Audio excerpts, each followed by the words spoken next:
변재준의 건강정보. 변재준의 건강정보 시간입니다. 코너스터 뉴로원의 변재준 박사님과 함께합니다. 박사님 안녕하세요. 네, 안녕하세요. 네, 오늘은 어떤 건강정보를 전해주시나요? 오늘은 잠복결핵에 대해서 말씀을 드릴 건데요. 잠복결핵이요? 오늘은 제가 말씀을 드리는 게 아니고요. 요번 한 달 동안 저희 병원에 서울의료원에 정혜진 가정의학과 선생님이 오셨어요. 그렇군요. 네, 그래서 최근 한국에서 문제가 되고 있는 이 잠복결핵에 대해서 우리 정 선생님을 모셔서 좀 이야기를 들으려고 합니다. 그러면 정혜진 선생님 한번 인사드릴게요. 안녕하세요. 네, 안녕하세요. 서울의료원 가정의학과 레지던트 3년차로 일하고 있는 정혜진입니다. 본인 소개 잠시만 더 부탁드릴게요. 어떻게 오시게 되셨어요? 저는 서울시립병원인 서울의료원의 가정의학과 전공의로 근무하고 있는데요. 네. 한 달 동안 이제 다른 과나 외부로 파견을 나갈 수 있는 기회가 있었는데 변 박사님과 연이 닿게 되어서 시애틀까지 와서 한 달 동안 파견 생활, 수련 생활하고 있습니다. 아유, 좋네요. 네. 그러면 오늘 소개해 주실 건강정보가 바로 잠복결핵에 대한 부분인데요. 잠복결핵은 어떤 병인가요? 일단 우선 결핵이라는 병에 대해서 먼저 알고 싶은데요. 네, 결핵이라는 질병은 많이들 들어보셨을 텐데요.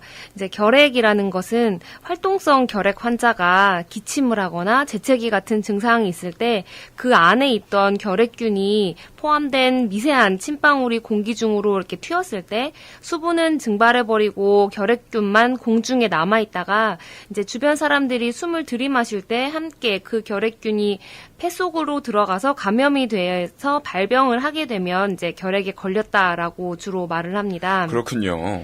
예, 이게 호흡기를 통해 감염이 되지만 감염이 됐다고 모든 사람들이 다 결핵 환자가 되는 것은 아닙니다.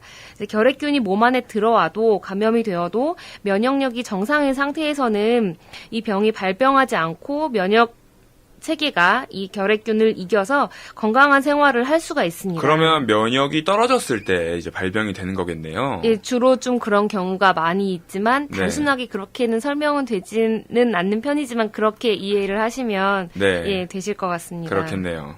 그러면 결핵이라고 하면 좀 기침이 많이 떠오르는데요. 네. 이게 폐에서 발병하는 병이 맞나요? 네, 결핵은 다양한 신체 어느 부위에서나 생길 수 있지만 대부분 한 85% 정도에서는 폐에서 발병하는 폐결핵이고 발생 위치에 따라 병명이 달라집니다. 림프절에서 발생하면 림프절 결핵이라는 것도 있고 척추는 척추결핵, 장, 대장 같은 곳에서 발병하면 장결핵, 폐 이외의 장기에서 이렇게 발병을 할 수가 있고 이런 결핵을 통틀어서 폐외 결핵이라고 하고 이런 결핵들은 타인에게 전염이 되지는 않습니다. 그렇군요. 저는 결핵이라고 하면 폐에서만 발병하는 네. 줄 알았는데 폐외 결핵이라고 하는 것도 있네요. 네. 그러면 오늘의 주제가 바로 잠복결핵인데요. 네. 그러면 잠복결핵은 어떤 건가요?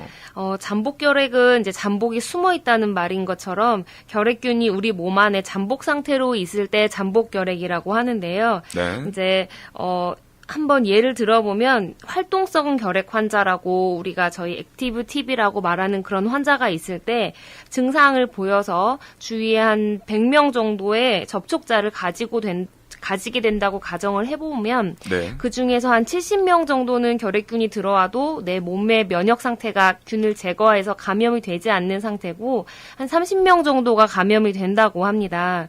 그래서 네. 이런 경우에서도 전부가 이 30명이 이제 활동성 결핵 환자가 되는 것은 아니고 이 중에 10에서 20% 정도, 3명에서 많게는 6명 정도까지가 결핵 환자로 진행이 될 수가 있고 그러면 100명 네. 정도 접촉을 했을 때 30명 정도가 결핵균에 감염이 되고 네. 그중 30명 정도의 약 10% 정도가 예. 결핵 환자가 된다. 네. 이렇게 말씀해 주셨네요. 네.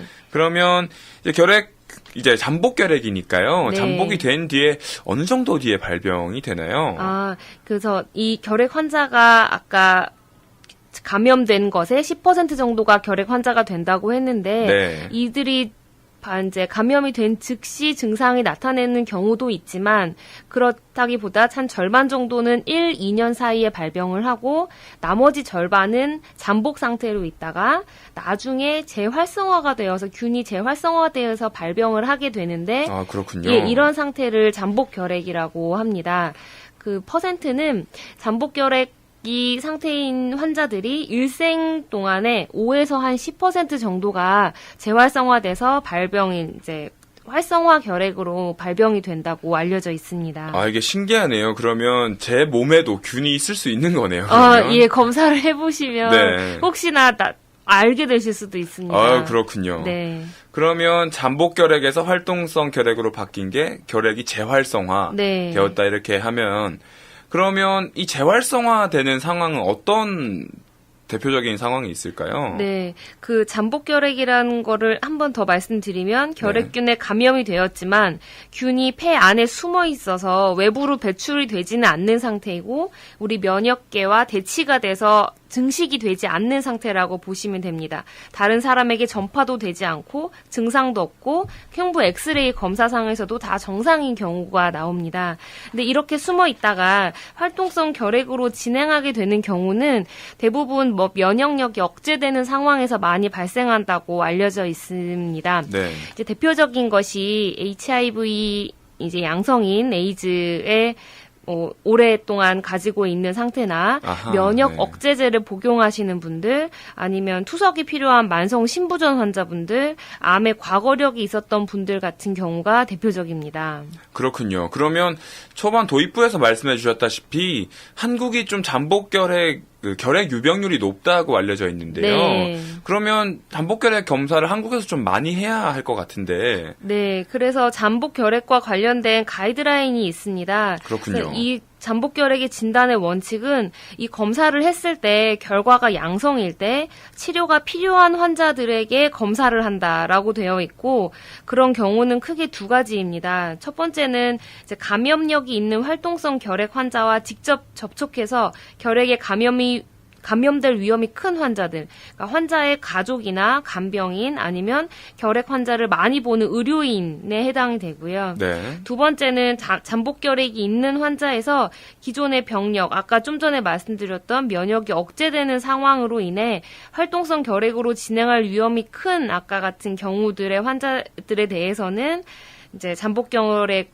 검사의 그 인디케이션이 됩니다. 그렇군요. 그러면 감염력이 있는 활동성 결핵 환자와 직접 접촉한 경우, 네. 그리고 기존의 병력이 있는 이제 활동성 결핵으로 진행할 위험이 큰 경우에 이렇게 두 가지 정도로 검사를 많이 해야 한다 말씀해 주셨는데요.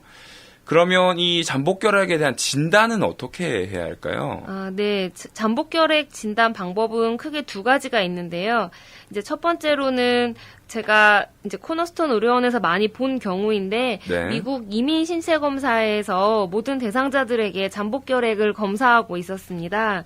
그래서 튜베르클린 스킨 테스트라고 PPD라는 물질을 이제 피 내로 이제 피부 약간 아래쪽으로 주사를 한 뒤에 48시간에서 길게는 72시간까지 이 반응을 보는 건데요. 네. 그때 피부에 이렇게 둥글게 올라오면서 표면에서 올라오고 딱딱하게 생기는 것을 경결이라고 하는데 그것의 크기를 측정하는 방법입니다. 대부분 나라에서 기준을 10mm 이상, 1cm보다 크면 PPD, 그러니까 튜베르클린 스킨 테스트에 반응이 있다, 양성이다. 아, 그렇군요. 잠복결핵에 그러니까 잠복결핵일 확률이 많다라고 진단을 합니다. 네. 그런데 이 TST라고 부르는 검사는 위양성이 있을 수가 있습니다. 크게 세 가지로 있을 수 있는데 첫 번째는 이제 우리가 어릴 때 맞는 BCG 백신 때문에 몸이 그 균에 대한 면역력이 있어서 그걸 기억하고 있다가 반응이 나오는 경우가 생길 수 있고 그렇군요. 두 번째는 NTM이라고 이제 결핵균이나 나병균을 제외한 마이코박테리아라고 결핵균하고 같은 부류에 속하지만 결핵균이 아닌 균이 있는데 그 균에 걸린 사람들도 이 반응에서 양성이 나옵니다. 근데 결핵은 그렇군요. 아닌 상태고요. 마지막에 세 번째는 예전에 결핵에 감염되어서 나은 사람, 지금은 결핵이 앓지 않고 있지만 한번 걸렸던 사람들도 양성이 나올 수가 있습니다. 이런 세 가지 경우의 위양성이 생길 수가 있습니다. 아, 그렇군요. 원래 그러면 잠복결핵이 아니지만 네. 그 양성으로 나올 수 있는 그 네, 위양성인 경우가 세 가지 정도 있다. 네. 그러면 다른 한 가지 방법이 또 있는 것 같은데요. 예. 잠복결핵 진단 방법에 대해서. 그래서 이런 위양성이 있는 TST 검사나 그리고 경결을 재야 되기 때문에 다시 내원을 해야 되는 불편함이 있기 때문에 인터페론 감마 릴리즈 어세이라고 이그라라고 부르는 혈액 검사가 있습니다. 그렇군요. 예, 그래서 이거는 이제 결핵균이 몸에 들어오면 이 체내의 면역 세포에서 분비되는 면역 물질을 혈액 내에서 측정하는 방법입니다. 그래서 네. 이거는 재방문도 필요 없고 위양성의 가능성도 적지만 약간 검사비가 비싼 단점이 있습니다. 그렇군요. 그러면 검사비가 비싸긴 하지만 좀 NTM 같은 위양성의 가능성이 좀 적다. 그렇군요. 네. 그렇다면 마지막으로 이 잠복결핵을 어떻게 치료해야 할지가 가장 청취자 여러분들이 궁금해하실 것 같은데 네. 이 몸속에 잠복돼 있는 거를 치료한다는 게 참 어려울 것 같으면서도 네. 방법에 대해서 궁금해지거든요. 네. 이 치료는 어떻게 해야 될까요? 그러니까 이제 폐 속에 결핵균이 숨어 있는 상태인데 수가 많지도 않고 그리고 이제 예방적으로 치료를 하는 개념으로서 한두 가지 결핵약을 좀 오랫동안 복용함으로써 치료를 할 수가 있습니다. 네. 그래서 그 CDC에 따르면 표준 치료는 아이소나이아자이드라는 약을 9개월 동안 복용을 해야 하는데 하루에 한 번씩 9개월 동안 꾸준히 복용을 해야 합니다. 그래서 굉장히 기네요. 예, 좀 수능도가 떨어지는 단점이 있고, 근데 만약에 이 아이나라는 약을 사용할 수 없을 때는 뭐 리팜핀이나 아니면 아이나 리팜핀을 같이 사용하는 방법도 있는데, 네. 이제 대부분 아이나를 많이 쓰기 때문에 이제 치료해본 역사가 길고 연구가 많이 되어 있어서 주로 이걸로 9개월 동안 치료를 합니다. 9개월간 매일 먹으라고 하면 사실 네. 환자들이 잘 따라오지 않을 것 같다는 생각이 좀 드는데요. 네, 그리고 이것의 문제는 이제 간독성을 일으킬 수 있는 위험성이 있어서 네. 중간중간 간 기능 평가가 필요하고 이제 간 기능 검사치가 3배 이상이 넘거나 증상이 있으면 복용을 중단하고 다른 약으로 바꿀 수 있습니다. 그렇군요.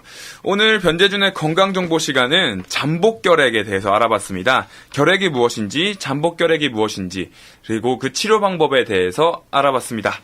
변재준의 건강정보 시간, 오늘은 특별히 서울의료원의 장혜진 선생님과 함께 배워봤습니다. 감사합니다. 네, 감사합니다.